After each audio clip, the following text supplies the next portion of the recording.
Oke, Bismillahirrahmanirrahim. Assalamualaikum warahmatullahi wabarakatuh.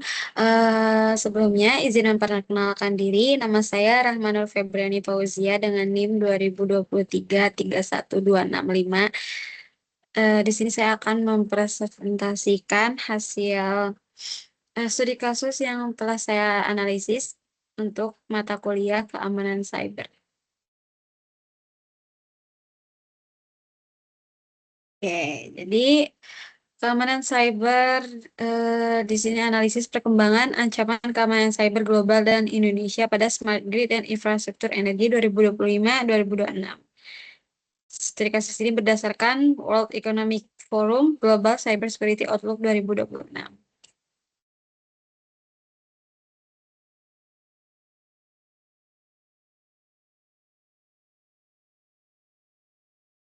Oke, pertama, ringkasan eksekutifnya untuk Smart Grid kini berada di garis depan geopolitik cyber. Jadi, pada kesempatan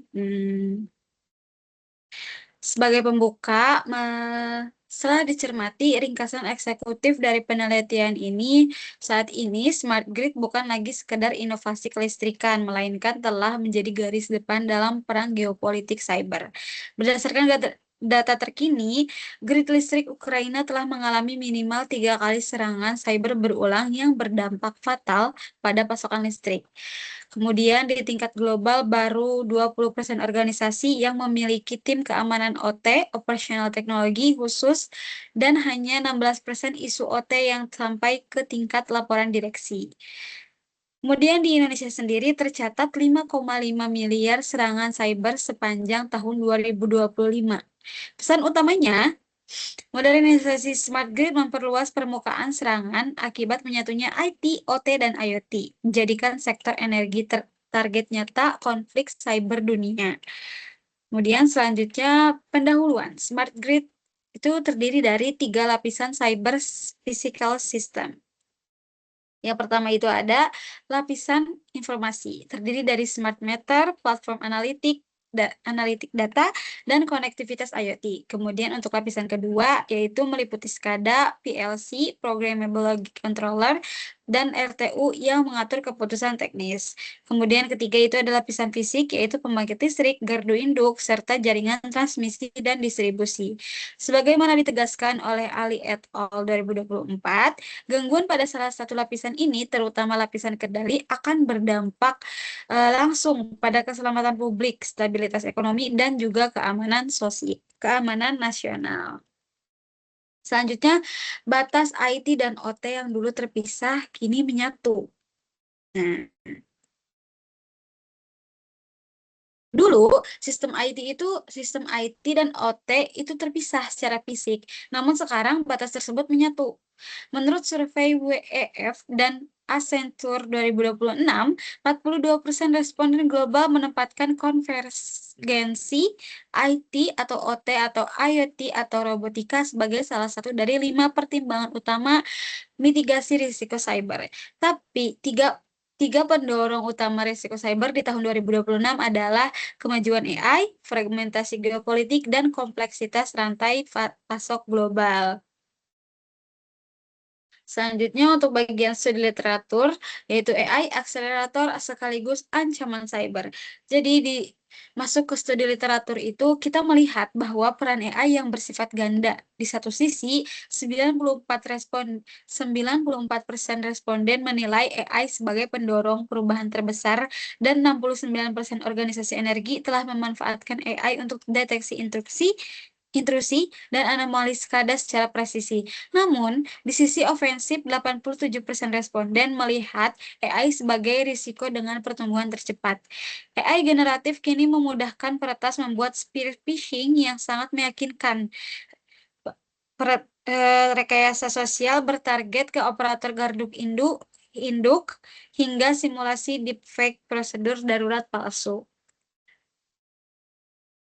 Kemudian untuk analisis kasus di internasional, eh, Dari kasus internasional yang pertama yaitu Ukraina yang menjadi laboratorium nyata serangan cyber terhadap smart grid. Pada Desember 2015, Black Energy Tree, serangan cyber pertama di dunia yang melumpuhkan grid secara publik, memadamkan listrik 230.000 pelanggan. Kemudian pada Desember 2016, Industrier malware pertama yang dirancang khusus memanipulasi protokol komunikasi listrik untuk memutuskan pasukan di Kiev. Kemudian pada April 2022, Industrier 2 dan Wiper menyasar gardu induk tegangan tinggi saat perang meletus, namun berhasil digagalkan oleh CERT, UA, ESET, dan Microsoft.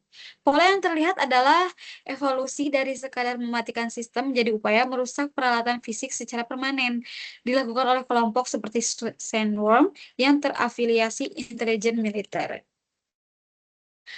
Kemudian untuk kasus kedua, yaitu terjadi di Polandia pada 29 sampai 30 Desember 2025.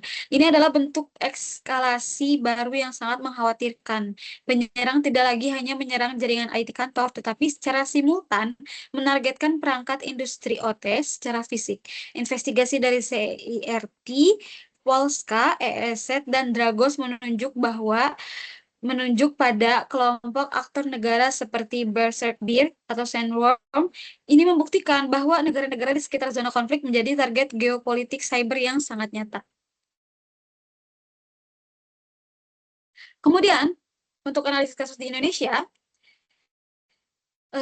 bagaimana dengan Indonesia? Meski belum ada insiden besar yang secara langsung melumpuhkan jaringan transmisi PLN, kasus ransomware BrainSeeper pada PDNS Surabaya sekitar 20 Juni 2024 menjadi warning call yang sangat keras. Serangan ini melumpuhkan lebih dari 200 instansi pemerintah, pengadaan yang tidak memenuhi kaidah BSSN, ketiadaan backup mutakhir, serta fitur keamanan yang sempat dinonaktifkan membuka mata kita jika infrastruktur kritis energi kita memiliki celah pengelolaan serupa. Dampaknya akan jauh lebih dahsyat daripada sekadar lumpuhnya layanan administrasi. Kemudian data menunjukkan Indonesia itu menghadapi lonjakan serangan cyber yang luar biasa, sekitar 5,5 miliar serangan sepanjang tahun 2025, atau melonjak 714% dibandingkan rata-rata tahunan 2020 sampai 2024. Infrastruktur pemerintah dan sektor ekonomi strategis, termasuk ketenaga listrikan, menjadi target utama. Angka ini menandakan bahwa ancaman yang dihadapi utilitas energi Indonesia berada pada level tertinggi sepanjang sejarah. Kemudian perbandingan statistik antara Indonesia vs dunia.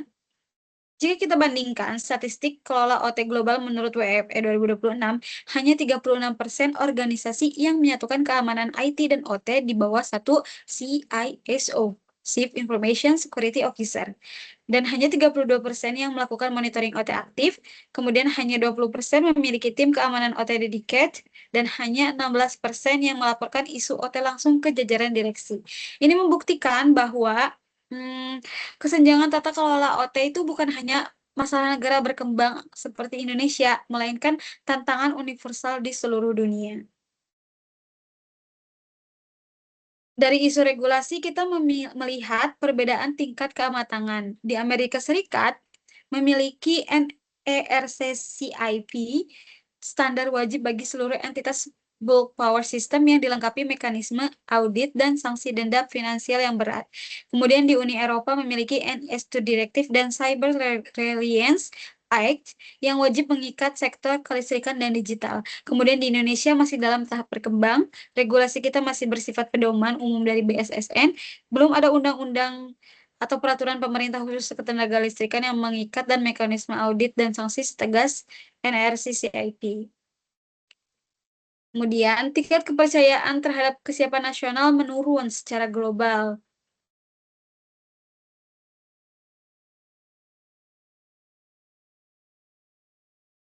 Di kawasan Asia Timur dan Pasifik, termasuk Indonesia, tingkat kepercayaan berada di kategori sedang. Ironisnya, kawasan area Asia Asia Pasifik itu diproyeksikan melakukan investasi modernisasi grid terbesar di dunia hingga 2050. Namun, investasi fisik ini tidak diimbangi dengan penguatan keamanan cyber yang setara. Jadi, sehingga serangan mingguan ke entitas utilitasnya itu melonjak hingga 4 kali lipat sejak 2020. Kemudian, tiga pola umum ancaman smart grid terhadap smart grid. Yang pertama itu ada motif geopolitik. Serangan dilakukan oleh state-sponsored actors untuk tujuan destabilisasi negara, kasus Ukraina dan Polandia. Kemudian kedua, kerentanan sistem legacy. Penggunaan SCADA tua dan sistem beroperasional puluhan tahun tanpa redundasi data menjadi pintu masuk favorit peretas. Kemudian yang ketiga, kesenjangan tata kelola OT. Kurangnya tim sus OT dan minimnya laporan ke jajaran eksekutif memperlambat proses deteksi dan respon insiden. Nah, kemudian untuk temuan yang pertama itu poin kuncinya. eh, Slide ini tuh merangkum tiga temuan awal penelitian. Yang pertama itu serangan berevolusi dari pemadaman sementara 2015 ke kerusakan fisik 2016 atau 2022 hingga serangan simultan ITOT di 2025. Kemudian yang kedua itu ada konfigurasi. Jadi meskipun 42% organisasi menyadari resiko konvergensi, baru 20% yang memiliki tim keamanan OT dedicated.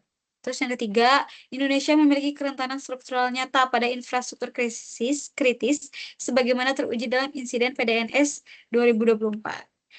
Kemudian untuk temuan utama yang kedua itu ada terdapat kesenjangan regulasi yang lebar antara Indonesia dan AS atau UI. Kemudian yang terakhir, AI bertindak sebagai variabel ganda, dipakai 69% utilitas untuk deteksi anomali, namun juga mempercanggih daya rusak penyerangan.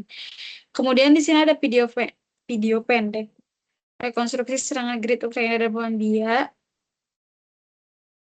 Eh, Tapi untuk videonya, saya akan memberikan video yang lain. Ini memberikan gambaran visual yang lebih utuh mengenai landscape ancaman ini. Jadi, eh, kita simak video singkat dari World Economic Forum mengenai tiga tren utama yang mendefinisi risiko cyber global.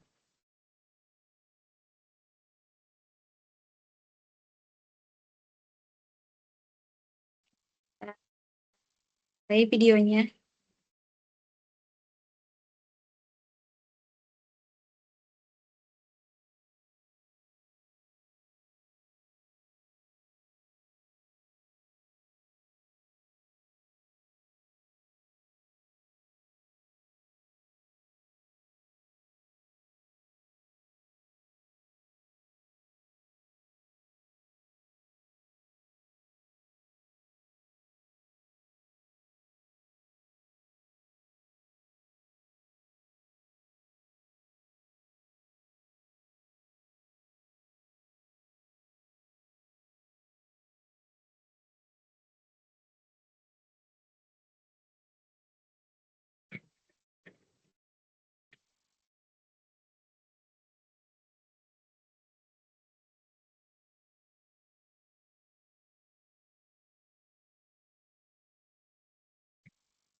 Oke.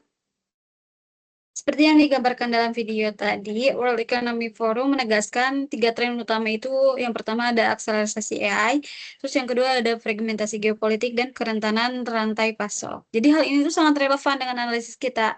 Smart grid berada tepat di persimpangan ketiga risiko tersebut. Penyerangan kini itu memanfaatkan AI dan ketegangan geopolitik untuk menargetkan jaringan energi yang memicu kebutuhan mendesak bagi Indonesia untuk memperkuat pertahanan cyber infrastruktur kritisnya.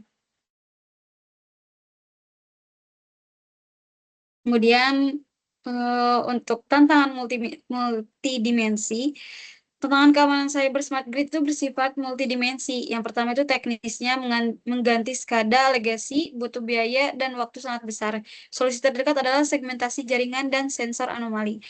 Untuk tata kelolanya, keamanan OT harus diangkat menjadi risiko strategis tingkat direksi, bukan sekedar isu teknis IT biasa. Kemudian untuk kapasitas, ketergantungan hanya pada inisiatif internal PLN, tanpa regulasi audit luar beresiko menciptakan cyber inequity. Kemudian peran AI, otomatisasi AI tanpa validasi manusia itu human in the loop, beresiko menjadi single point of failure baru saat terjadi manipulasi data. Nah, berdasarkan temuan tersebut, kami merumuskan rekomendasi strategis, yaitu pertama, adopsi bertahap standar AIC 62443 yang diimplementasikan mulai dari aset transmisi dan gardu induk paling kritis di Indonesia. Kemudian kedua, ada penyusunan regulasi wajib setingkat UU atau PP. Pemerintah perlu menerbitkan regulasi khusus keamanan cyber infrastruktur ketenagalistrikan yang dilengkapi mekanisme audit berkala dan sanksi tegas, meniru keberhasilan NERC CIP di Amerika Serikat.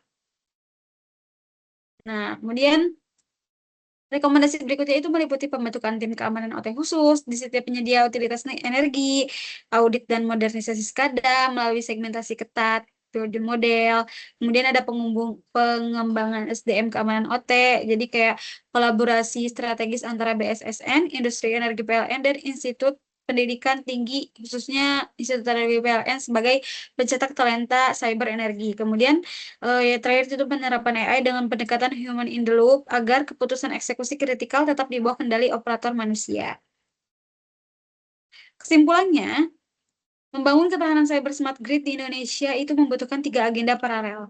Yang pertama itu penguatan regulasi yang mengikat dan memiliki sanksi hukum. Kemudian yang kedua itu adopsi standar internasional seperti IEC 62443 dan NERC CIP. Kemudian terakhir itu ada peningkatan kapasitas SDM, spesialis cyber OT. Jadi kita harus ingat bahwa harus mengingat bahwa serangan cyber smart grid itu menyasar aset fisik kehidupan masyarakat. Belajar dari kasus Ukraina dan Polandia dan PDNS, Indonesia harus bertindak proaktif sebelum krisis energi akibat cyber benar-benar terjadi. Mungkin cukup sekian analisis yang bisa saya sampaikan. Terima kasih. Wassalamualaikum warahmatullahi wabarakatuh.